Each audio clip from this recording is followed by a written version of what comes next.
Assalamualaikum warahmatullahi wabarakatuh. Jumpa lagi dengan Ibu. Nah, hari ini kita ingin belajar tema 6, subtema 3, pembelajaran kedua. Sebelum memulai pembelajaran, kita berdoa terlebih dahulu ya. Berdoa dimulai. Berdoa selesai. Nah, ingin belajar apa sih kita hari ini? Yuk perhatikan baik-baik.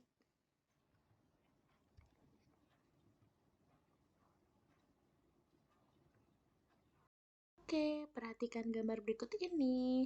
Saat istirahat sekolah, Dayu dan Lani sedang duduk-duduk bersama. Nah, tiba nih si Lani ini memberikan termos yang berisikan air hangat kepada Lani. Nah, Lani ini berkata, "Dayu, hari ini aku membawa termos berisi air hangat." Lalu Lani pun berkata, "Wah, bagaimana air dalam termos bisa selalu panas ya? Padahal kamu membawanya dari rumah kan?" Nah, kita bahas bersama-sama yuk. Termos merupakan alat untuk menyimpan benda agar suhunya tidak cepat berubah. Pencipta termos pertama kali ini pada tahun 1902 oleh James Dewar. Ini merupakan bagian-bagian termos. Kalian perhatikan baik-baik. Di bagian-bagian termos terdapat tutup sumbat termos, lalu ada dinding dalam kaca, dan ada dinding luar kaca nih. Lalu ada air, ruang hampa udara atau vakum, dinding pelindung kaca, dan ada juga karet penahan kaca. Umumnya, termos terbuat dari kaca berdinding 2 lapis. Ya, ini ada dinding yang dalam dan juga ada dinding yang luar.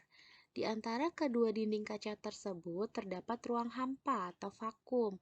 Nah, gunanya ruang hampa ini berfungsi untuk mencegah hilangnya panas. Lalu bagian tutup termosnya ini terbuat dari gabus atau plastik yang bersifat isolator. Nah, selain termos, masih ingatkah kamu apa saja sih peralatan yang dibuat berdasarkan sifat konduktor dan isolator? Ini kemarin kalian sudah belajar nih, ayo masih ingat tidak? Penggunaan bahan konduktor dan isolator. Untuk yang konduktor ini ada panci dan juga ada setrika. Kemarin kalian sudah mempelajari bagian apa saja yang termasuk konduktor dan bagian apa saja yang termasuk isolator yang terdapat dalam panci dan juga setrika. Lalu kalau yang isolator ini contohnya adalah selimut dan jaket. Ini gunanya dapat menahan panas yang ada di dalam tubuh kita. Nah, sekarang kalian bisa perhatikan gambar anak-anak yang sedang membaca. Wah, katanya si Edo nih, apakah buku yang kamu baca bagus, Sinta? Lalu Sinta pun menjawab, "Tentu saja, aku sangat tertarik saat melihat gambar sampul buku ini." Ya, anak-anak, di dalam buku terdapat sampul di depannya ya. Nah, sampul yang menarik pasti membuat kita ingin membacanya. Nah, selanjutnya kita masuk ke materi SBDP. Selain ada di dalam buku, gambar juga terdapat di depan buku atau cover. Gambar pada sampul depan ini berfungsi menjelaskan keseluruhan isi buku yang membuat pembaca ini menjadi tertarik untuk membacanya.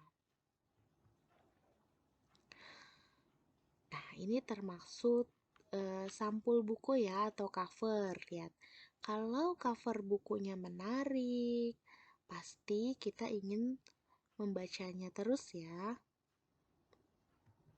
Oke, bagaimana sih ciri-ciri gambar sampul depan buku? Nah, yang pertama, gambar berisi tentang isi buku. Kalau misalnya bukunya berisi tentang makanan, pasti sampul depannya itu berupa gambar-gambar makanan. Lalu, kalau isinya tentang pendidikan, nah pasti sampul depannya tentang pendidikan. Lalu yang kedua, ciri-cirinya adalah gambar yang disajikan juga harus menarik. Nah, yang ketiga, terdapat judul buku yang ditulis dengan ukuran huruf lebih besar dari tulisan lainnya, seperti nama penulis dan juga nama penerbit buku. Dan yang terakhir nih, yang keempat, ada apa ya?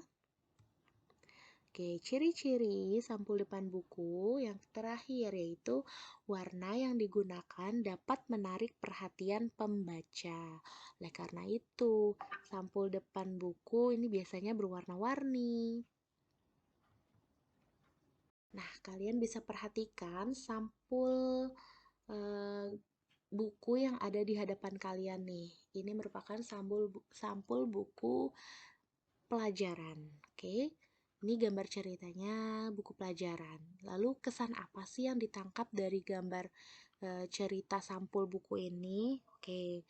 Nah, kesan yang ditangkap yaitu menceritakan seorang guru yang sedang berdiskusi dengan 6 siswanya tentang cita-cita mereka. Nah, buku ini merupakan buku kegiatan belajar siswa.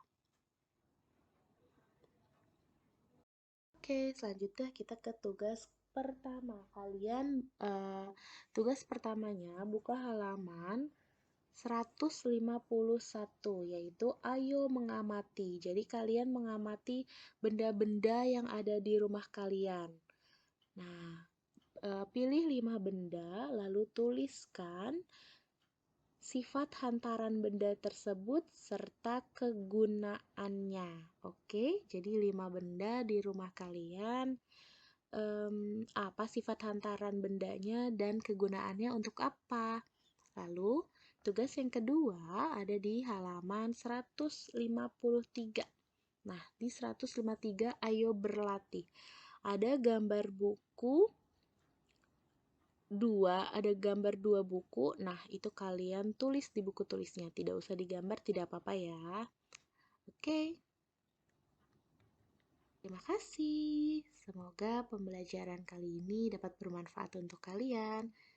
Tetap semangat, tetap sehat. Dan sampai jumpa lagi. Bye-bye.